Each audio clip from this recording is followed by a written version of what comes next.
Alright, so as I mentioned before, I believe.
In line previously, and it sucks. It leaked a lot. Wasn't really gonna work, so I took the airbox off. Throttle body's unbolted. I bought the GM Performance one that's supposed to fit, and I have to pull the intake to put it on. So I think I'm gonna make one. Make another AN one since everything's AN up to the radiator anyway. So yeah, I'm gonna get to that. I was feeling a little fucking strong. That blows. It's like a big fat fucking dick.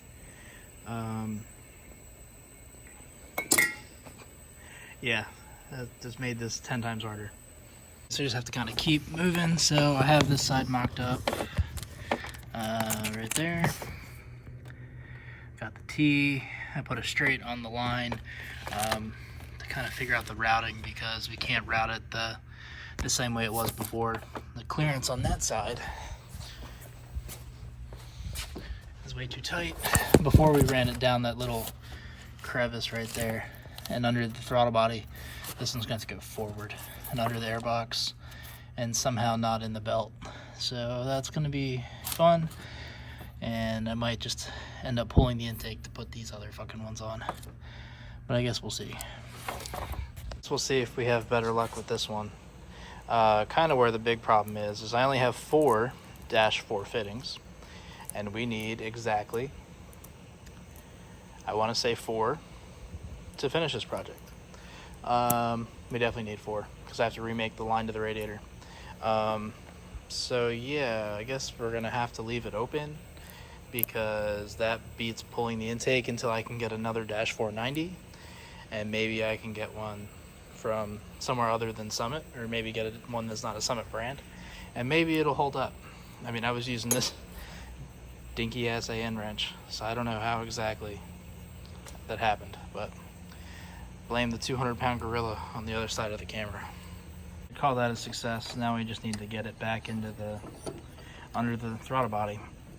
So I had a little epiphany that I could run it and kind of loop it and avoid the whole big thing going over the intake, and I'll just have to zip tie it to the power steering reservoir, but it should work. Just gotta put it together. Here's the vent line that I made before. It's all -3, except the bunch of reducers I had to do to get it up to -6 to go into my 3/8 hose for the radiator.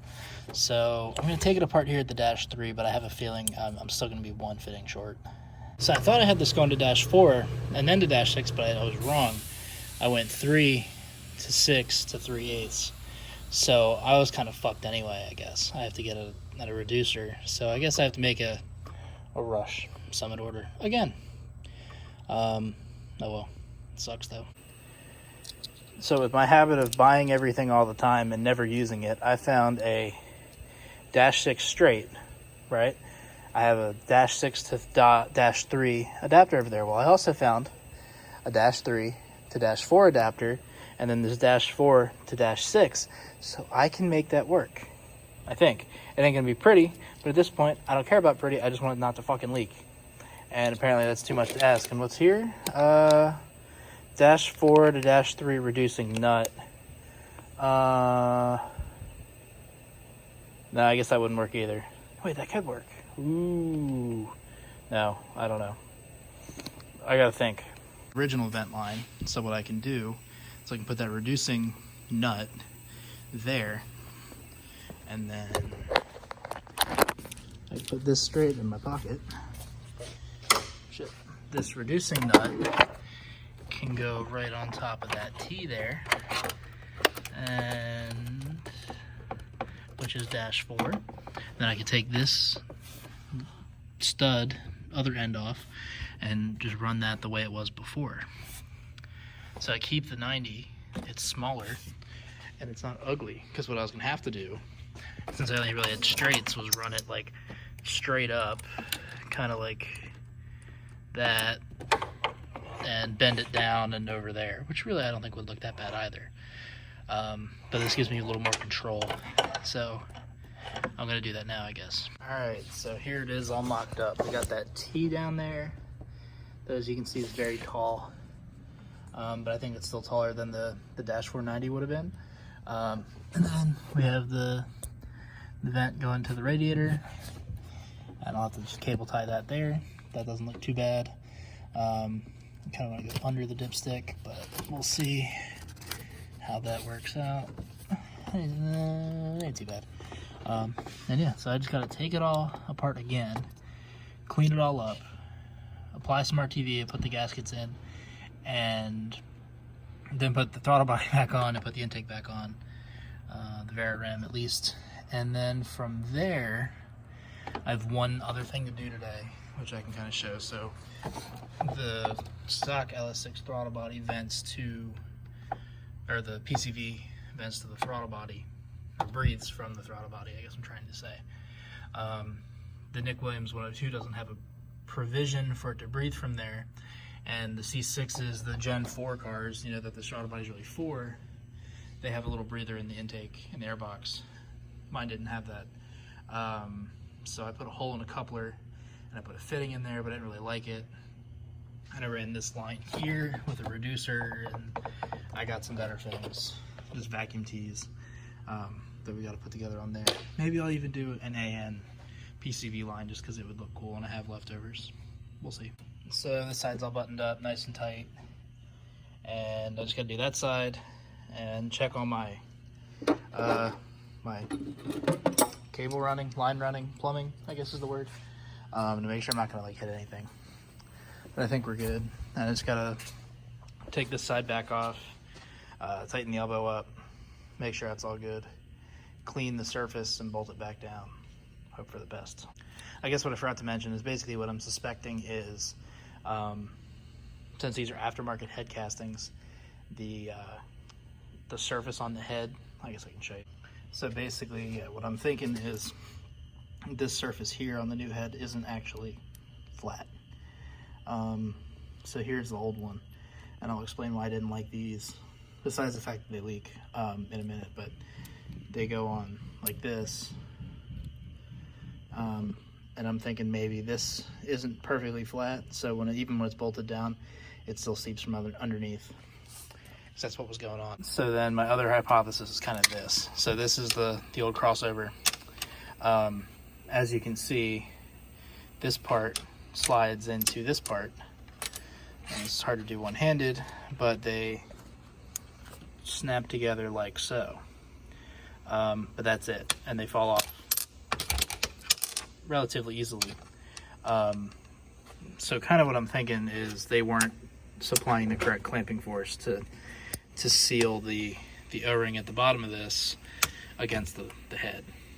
So I'm either thinking that happened, or when I torqued it down to, you know, arm tight, no torque spec, this might have been shifting this way and kind of alleviating the pressure, especially since it wouldn't leak right away. It would take a while for it to get really hot, and then it would start to leak. Something in that might be the other case, but this design to me just seemed kind of failure prone, I guess is the phrase. This one was a little better, but it had two O-rings, and this was the one on the passenger side that didn't leak as much. But hopefully, since these new TrickFlow ones are one piece, just one big flat piece with a bolt that goes through it, and they're smaller. Hopefully there's less torsion or potential for it to not seal correctly. So I get it all buttoned back up, right? And I got to put the air filter on. I took the radiator cap off, or like off the overflow bottle. And as you can see, that let the pressure out of the system, so then the coolant can move freely. And if I wipe this away, I heard something trickling on the ground. I was like, oh, you gotta be fucking kidding me. Wipe it away, and you just see her pouring out. Like, what the fuck? So I'm gonna check it again, but I have a feeling this head's fucked up. So I got that sort of kind of situated. I'm gonna let it go for a little while and see if it starts to seep. Yeah, we'll see. I'm gonna see if this fits in the Dash 4AN I have or the Dash 3. I have a feeling it's like a Dash 5. If it fits, it ships, then I'll do an AN, kind of, at least a braided PCV line. If not, it'll just be heater hose. Be right back. So it appears that Dash 6 is about 3/8, which is what this elbow is. But unfortunately, this is silver. I don't want to run that across the top. Everything else is black, I think. Maybe. We'll see. Yeah, like that. So as much better as this would look, I think that the frayed ends on the braid look like shit. And without a crimp of some kind or a fitting, I kind of think it looks bad. So I'm gonna pull that back out and we'll just do it out of heater hose. At least it's sort of inconspicuous. I guess it's time to start it and hope for the best.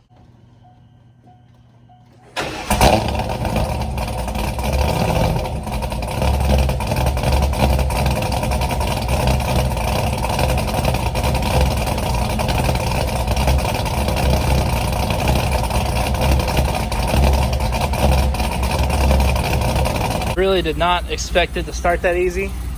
Hopefully this is the end of the video. If it's not the end of the video, that means it still leaks and I'll have to come back tomorrow or something to figure it out. But anyway, thanks for watching. Do it for Dale. Rest in peace, Sterling Moss and Kyle Larson's career, I guess. I don't know. See you next time.